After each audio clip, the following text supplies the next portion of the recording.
Well, hi again, everybody. One final non-district tune-up for the John Tyler Lions before district play opens in a couple of weeks. Hi again, everybody, as we continue Coach's Corner for the 2012 season with JT head football coach Ricklan Holmes. The Lions beat another 5A team on Friday night. They knocked off Mesquite Horn 35-30 at E.H. Hanby Stadium. Horn's pretty good, so that's a good skin to get on the wall, and Coach Holmes is with us. Feel pretty good about that game, don't you? I do feel real good about that. Anytime you go against a good 5A opponent like Mesquite Horn and you come out victorious, that says a lot about your football team. You won 3 of those, and beat Lee, beat Lufkin, and beat these guys. So just what does it say about your team to be able to continue to compete and win against 5As? It says that we're continuing to mature and we are continuing to get better.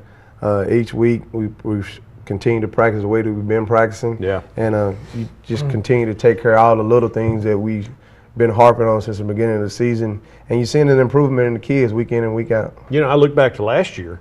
You played that tough schedule last year, didn't win any of those 5A games, and then ran the table in 4A to almost win a state championship. So in some ways, that's even better than last year to be able to actually win these football games. Yes, it is. Yes, it is. But like I said, these teams that we're going against are tough teams. Yes, all of them that we've been playing have been tough teams. And so far, we've been improving each week, and we're getting better and better, and that's what you want to see. From week 1 to week 4, what's the most improvement? What area do you see the most improvement in?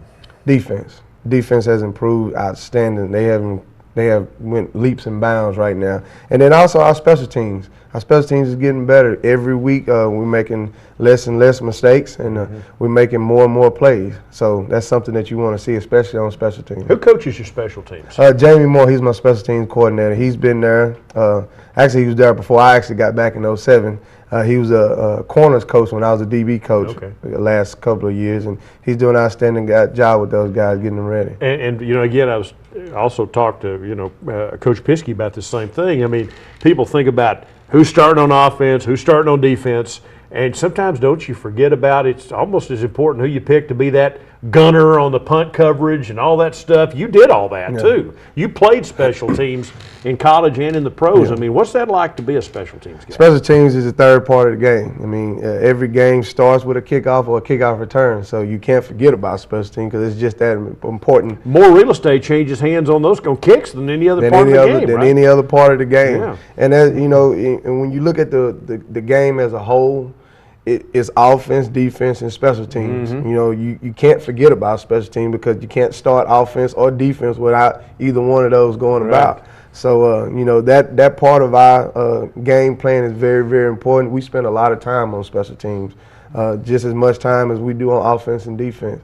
And like I said, those kids are starting to understand, they're buying into what Coach Moore has them doing, and they're hustling and they're getting better each week, and that's what we want. How do you pick your special teams guys, your cover people, your blockers on the returns? How do you go about picking that? The best athletes that you have, whether they're offensive starter or defensive starter, they're going to be on special teams because just like on offense you want the best, just like on defense you want the best. Well, special teams, that third part, you want the best out there. So a lot of our special team guys are starters on offense and defense. What did you play when you were tell them what you did on special teams. Special teams, on the punt team, I was a gunner. On punt This is in college, This right? is in college. I was a punt returner, college and the pros. I also played on kickoff return. Then I was also what they call a corner gunner cover, which is on the defensive side of the ball when they get ready to punt the ball. I started out doing it my freshman and sophomore year, and then my junior, senior year, moving back to returner. So. Yeah, you were telling me a story before we went on today about returning kicks. You can get hurt doing that, can't you? Oh, yeah, you can. You can. What happened? Especially if you misjudge the pursuit of the opposing team. And so you're at Oklahoma State and they punt to you. What happens? They punt the ball to me against K-State, and I felt like I could catch every punt there was in the air. So I ended up catching the punt and got pretty much laid out in that game. I caught the ball, which is the most important thing. And held on to it. But you have to judge. You have to judge not only the height of the ball, but you got to judge the speed of the pursuit team. And that's something that I tell Fred Ross, every week. You need to catch all of them. but you're not going to return all of them. So sometimes you got to be a little smart, and you got to fair catch that thing. Well, there was a play in the Robert E. Lee game 2 weeks ago. Yeah. Fred returned a punt to midfield. That was one of the turning points in that ball game, too. Yes. Special teams is important. Yeah. You know, it sets up the offense, it sets up the defense. And Fred's been doing a good job back there. You know, he has the hands, he has the coordination to return anything that you get to him.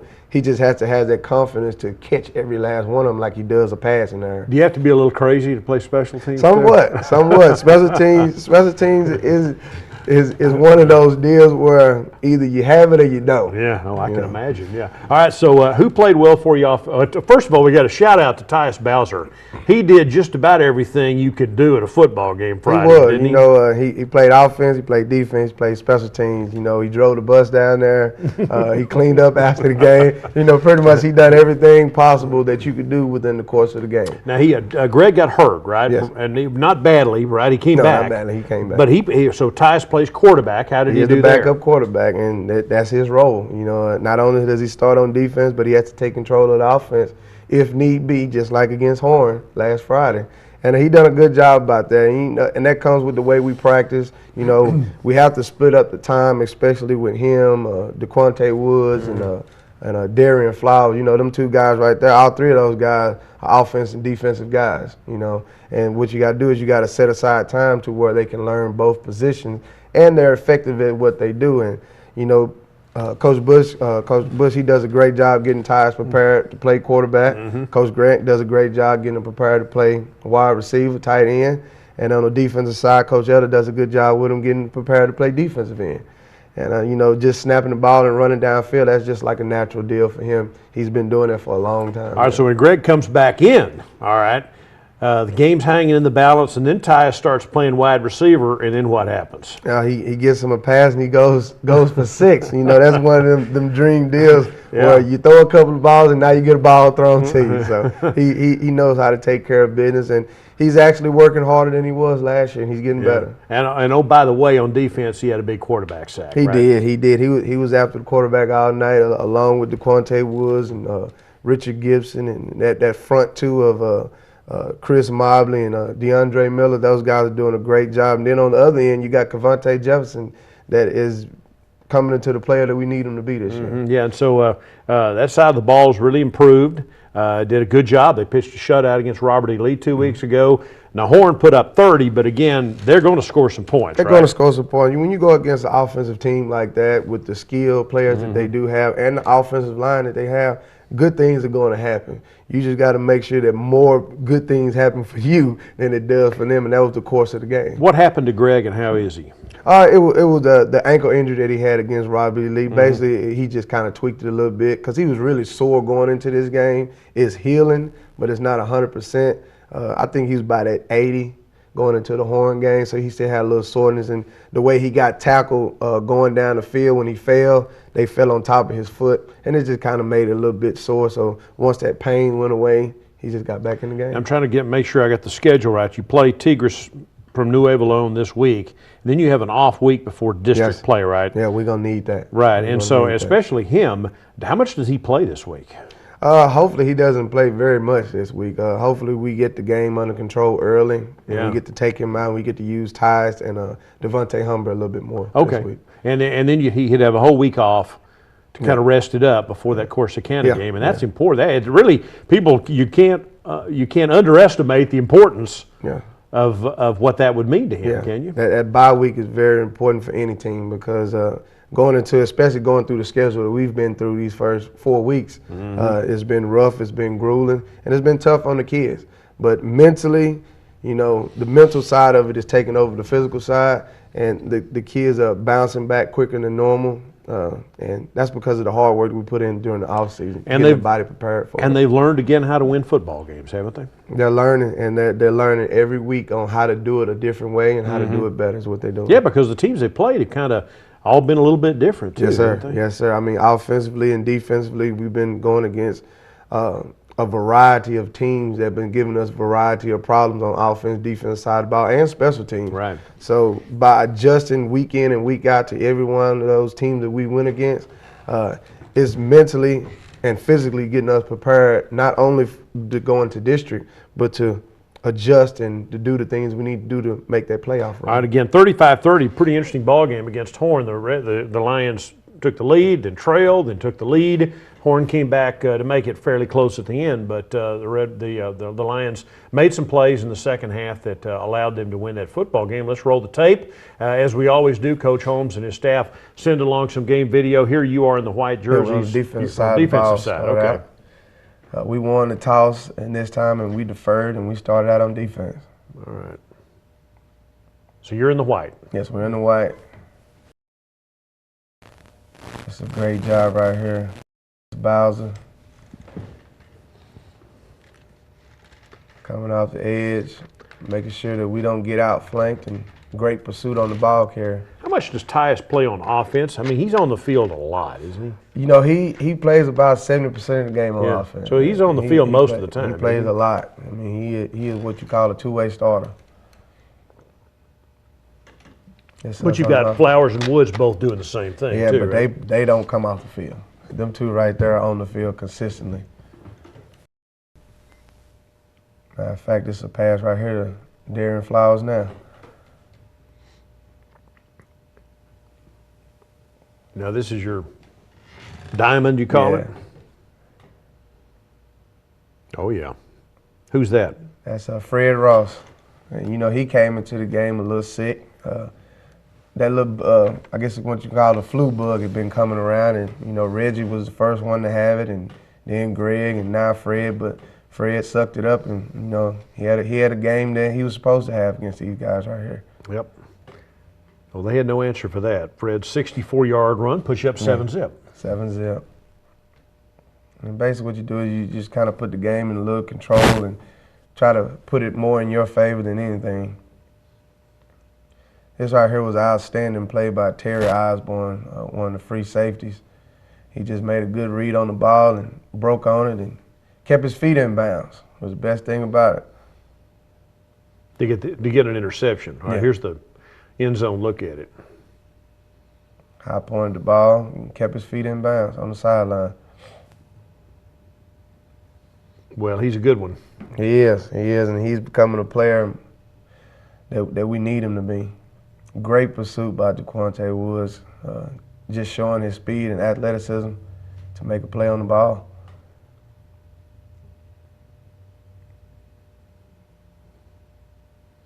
That's just pure speed and want to. That's all it is.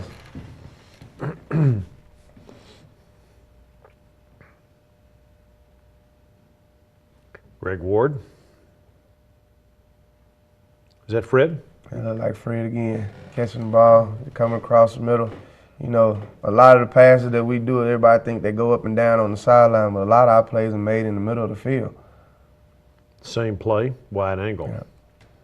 Just showing how he's able to get into the coverage of the defense and find the hole. You know, Greg is such a technician at throwing the ball and putting it where it needs to go, and that's a touchdown play to Justice Liggins. Which retied the game. They'd taken the lead at that point, haven't they? Boy, how'd he get that open? Caught the receiver, caught the DB off guard. Basically done what they call a stop and go. DB broke on it, and he kept going. And you can see it looked like number 12 almost fell trying to get back in the pursuit. Is that the toughest catch to make when you're that wide open? Yeah, because you don't want to drop it. It's a pass breakup by Trey Johnson. Because if you're that wide open, you really don't want to be the one that dropped the wide open pass. Yeah. Yeah, that was a heck of a play. All right. Touchdown. Right there to Fred once again. Just finding the soft spot as you see in this wide angle. You know, all of our plays are designed to get into what they call the grass. And the grass is the open area. And our receivers do a great job doing that and adjusting. That puts you up 21-17, I believe, at that point. Yeah, it's a great run by Darren McDuff. Showing his elusiveness. End zone top copy. Making a couple of moves, making some guys miss, breaking some tackles, keeping your feet alive and moving the chains. Now, they took the lead again, I believe, and then you Yes. kind of come back to seal the deal. Yeah. Was that a tip ball there? Yeah, this is just keeping your eyes focused on the ball, you know. Can't ever give up on a play. That was great concentration right there by Darren Flowers. But that ball was tipped a little bit. Yeah, it was tipped.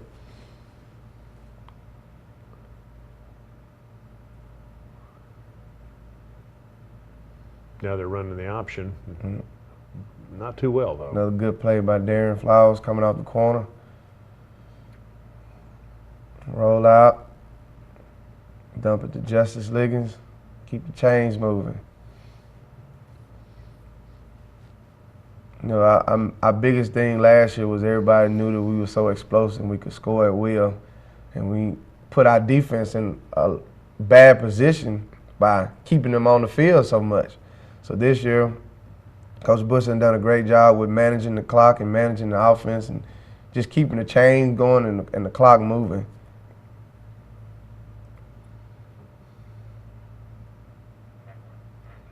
That's a smooth play right there, too. You know, a lot of people say, well, why are you not scoring 40 and 50 points this year? Well, that's because we're taking up, out of 48 minutes, you taking up 27, 28 minutes now. Yeah. Are you burning up that much clock out of a 48-minute game? Yeah, we're killing it. We're killing it right now. We're doing a great job. Time of possession, that much of a difference. Is the difference between this year and last year. And they don't. I don't see that much published in high school football like you do in college and the NFL. But it's very, very important. Tyus Bowser scrambling when he had to come in the game. He can tuck the ball and run too. Mm-hmm. So this is Tyus at quarterback here, right? Mm-hmm. I mean, his presence in the pocket is just as good as Ward is. You know, he's a bigger fella, so we don't have to roll him out as much. And oh, by the way, he can pass if he has to. Yeah, he can pass. You're gonna see him pass a couple plays on here also. Yeah.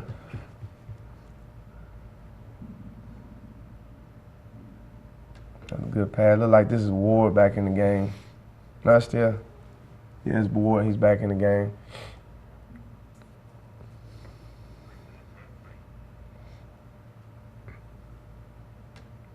There you go. One to Tyus, and as you can see, he has the speed to break away. Now that puts you back up for good. Yeah, this right here pretty much seal the game away, and basically put the game out of reach for them to come back.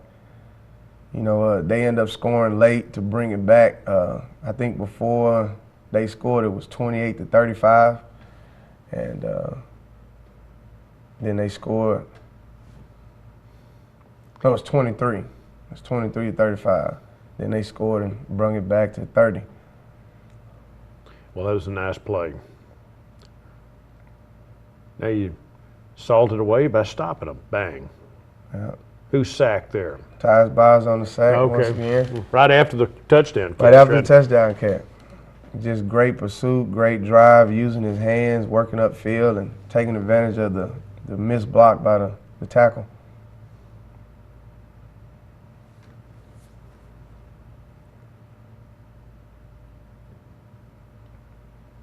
Come back the other way. Another good play to Darren Flowers, going across the middle. Wide angle view of it. If you want to be a good receiver, you got to learn how to go across the middle every once in a while. A lot of people try to avoid that area of the field because of the physical contact that you may get. Now this is the drive where you're going to score again here in a moment. Not here, but in a moment. Yes, and this going to put us up for the last touchdown in 35.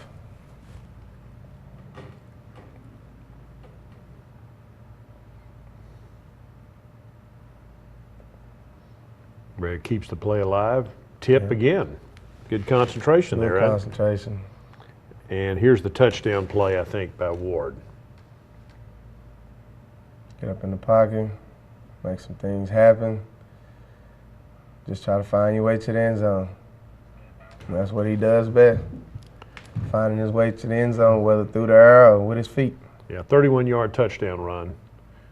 And at that point, it was out of reach. They scored again, but too little, too late. And there you go. 35-30 was the final score. So that puts you at 3-1. But in the way things are in this new district of yours, you still got to play another non-district game. You're not ready for district play yet, are you? We still got one more game Saturday against Tigres out of Mexico. We play them Saturday at 7:30 at Rose Stadium. They're actually Nuevo Leon, right? Yes, that's Now, the town that they're from. It's funny, there's several teams playing Mexican football teams right now. I see it's not just you guys. There's another one that I forget what their name is. Monterey. Monterey. That Monterey Tech, I believe they call themselves. They've been playing. So who are these guys you're playing Saturday night? Basically, it's almost like a select team that they put together. And these kids right here, they do a good job. They are learning how to play football. Their coach is doing a great job with these kids, and basically just getting to understand the basics of football and to understand how to play it. And they're looking at the game that they played last week that they actually won. Who'd they beat? Defending a state championship team out of New Mexico. Okay. I can't remember the school's name. They're out of New Mexico. Pretty good team, and they end up coming up with a victory against them. The first couple of games they didn't do too well. I know they played Copper's Cove, and Copper's Cove is a pretty strong team this year. They're not shabby at all. So they exploited some of the weaknesses that they had on. They also showed some of the strengths that Tigres has. Also, they have big guys that are very physical and they can move.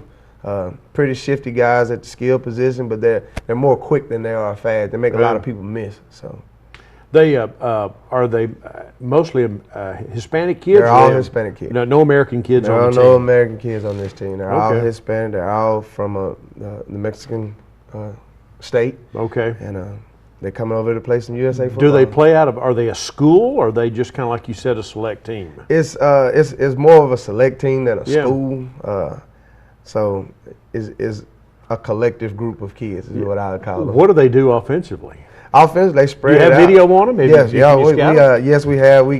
And you have to get it from the teams that they play because the system that we use called Huddle to transfer film, they don't have that over there. So we have to get in contact with the schools that they've already played, and they've been gracious enough to send us the film on these guys so that we can have a game plan for them. So how do you get I mean, you're going to be a huge favorite this week. How do you get your guys' attention, let them know that they need to actually pay attention to this football game? Understand that, this is a football game. This is another game for us to mentally and physically get ready for what we want to accomplish. Right. And the only way we're going to be able to do that is to handle our business on Saturday like we have week in and week out leading up to this point.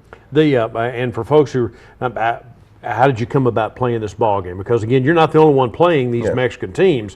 A lot of schools are having to do that right now, but it's mainly just filling out the schedule, isn't it? Yeah. We needed a week 5 game, and a lot of people that we wanted to go against in week 5 had already either filled theirs or they just didn't want to play us at that certain time. So so happened we got lucky and we came across this team. Actually, we was talking to the Copper's Cove coach, and he was the one that referred them to us. He was like, well, we're going to play them, I think, 2 weeks before you need a game.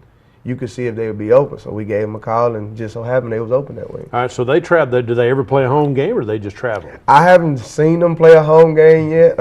For the film that we had, they've always came over here. They always played on a Saturday. And for folks who are wondering, you think you've got a 2-year deal with them, right? I do believe that we do have a 2-year deal with them, and no, we're not, flipping sites, and we're not going to Mexico. If we do have a 2-year deal with them, they'll come back at Rose Stadium again next year. Now, you're hoping to be able to, let's say, banged up guys. Who's hurt right now that might be able to, maybe you could rest a little bit Saturday? Well, you'll start out with Ward. You would like to try to get them in the game early, get it under control, and then get them out and use Tyus Biles and Devontae Humber a little bit more.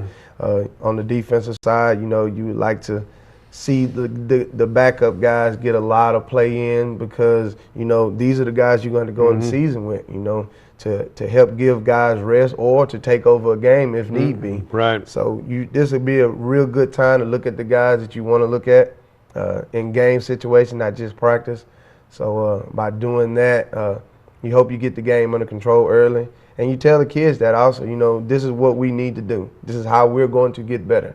And the only way we're going to get better is by going in there, handling business, not taking them for granted, because they are a capable football team of beating you. They showed it last week going against the New Mexico team. Right, so they won that football They game. did. What about some of the young guys, some of the backup guys that maybe you might want to single out right now that you might get to see this week? Well, Some people don't hear about no. Yeah, you gotta we started the offensive line. You got Dustin Smith and Teddy Attaway, them two guards that we need to look at in action play. Dustin, Young guys. Yeah, Dustin has played a little bit up to this point. Attaway, I like to see a little bit more of. Then you talk about it, the running back position. You have Rod Smith that's showed a lot of action also, but you like to see him a more assertive role. Defensive side, you'd like to try to get Darius Hamey in a little bit more, Malik Hubbard. Offensive side of the ball also Nick Kane, Rodney Bendy, them two wide receivers that we're looking to help us, later on this season and next season. Next season, So young guys. Those guys right there, you'd like to see them in a little bit more game action. Now, and again, your numbers right now are actually as good as they've been at John Tyler in a long time. Because I remember there was a time when put together one ninth grade, one JV, had a hard time getting that done. Yeah, you did. And right now and that's the problem we're coming into right now, especially with our freshman team, because everybody we play doesn't have enough for two freshman teams. So, with us having an A and a B team, being able to split up, giving those kids time to play, when you go against teams that don't have that, then you run into a problem because we want to see all our kids play.